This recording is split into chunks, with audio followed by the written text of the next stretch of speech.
First ಈ step ತಗೊಂಡಿರೋದ್ರ ಬಗ್ಗೆ ಅಥವಾ ಈ ಯೋಚನೆ ಯಾಕೆ ಬಂತು, ಏನ್ ನಿಮಗೆ ಆದಂತ ಅನುಭವ, ನಿಮಗೆ ವೈಯಕ್ತಿಕವಾಗಿ ಏನ್ ಅನುಭವ ಆಯ್ತು ಅಂತ?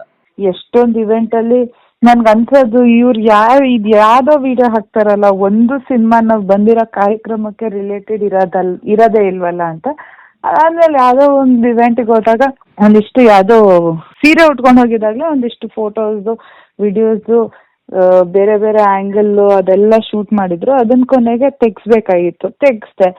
ಅದಾದ್ಮೇಲೆ ಅದನ್ನ ತೆಗ್ಸಕ್ಕೂ ಒಂದು ಹರಸಾಹಸ, ಇಲ್ಲ ಮ್ಯಾಮ್ ಇವಾಗಿಲ್ಲ, ಅವರು ಇವೆಂಟ್ ಅಲ್ಲಿ ಇದಾರೆ, ಬ್ಯುಸಿ ಇದಾರೆ ಅಂತ ಅದನ್ನು ಒಂದಿಷ್ಟೊತ್ತು ತಗೊಂಡು ಅದಾದ್ಮೇಲೆ ತೆಗೆದ್ರು ಅಂತ ಸುಮ್ಮನೆ ಆದ್ರೆ 1 ತಿಂಗಳಾದ್ಮೇಲೆ ಆ ವಿಡಿಯೋಗಳು ಇನ್ನೂ ಅಲ್ಲೇ ಇತ್ತು.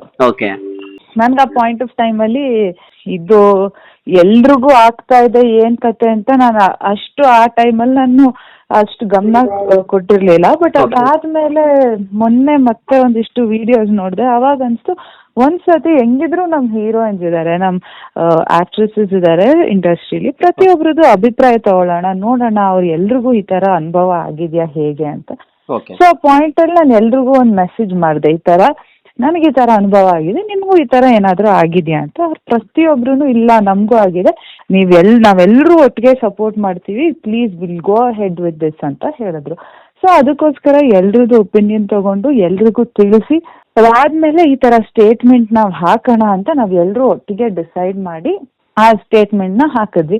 ಅಂಡ್ ಅದಕ್ಕೆ ನಾವು ಮುಂಚೆನೆ ಒಂದಿಷ್ಟು ರಮ್ಯಾ ಮ್ಯಾಮ್ ಆಗಿರ್ಬೋದು, ರಕ್ಷಿತಾ ಮ್ಯಾಮ್ ಆಗಿರ್ಬೋದು, ಅವ್ರಿಗೆಲ್ಲ ಇನ್ಫಾರ್ಮ್ ಮಾಡಿದ್ವಿ. ಯಾಕಂದ್ರೆ ಅವ್ರಿಗೆ ಒಪಿನಿಯನ್ಸ್ ಬೇಕಿತ್ತಲ್ಲ. ಸೊ ಅವ್ರದ್ದು ಒಪಿನಿಯನ್ಸ್ ಎಲ್ಲ ತಿಳ್ಕೊಂಡು ಹೇಗೆ ಇದನ್ನ ಮುಂದೆ ತಗೊಂಡ್ ಹೋಗೋದು ಅಂತೆಲ್ಲ ಒಪಿನಿಯನ್ಸ್ ತಿಳ್ಕೊಂಡು finally we put out the statement. And ಇವತ್ತು ಅದು ಎಷ್ಟು ಸಪೋರ್ಟ್ ಬಂದಿದೆ,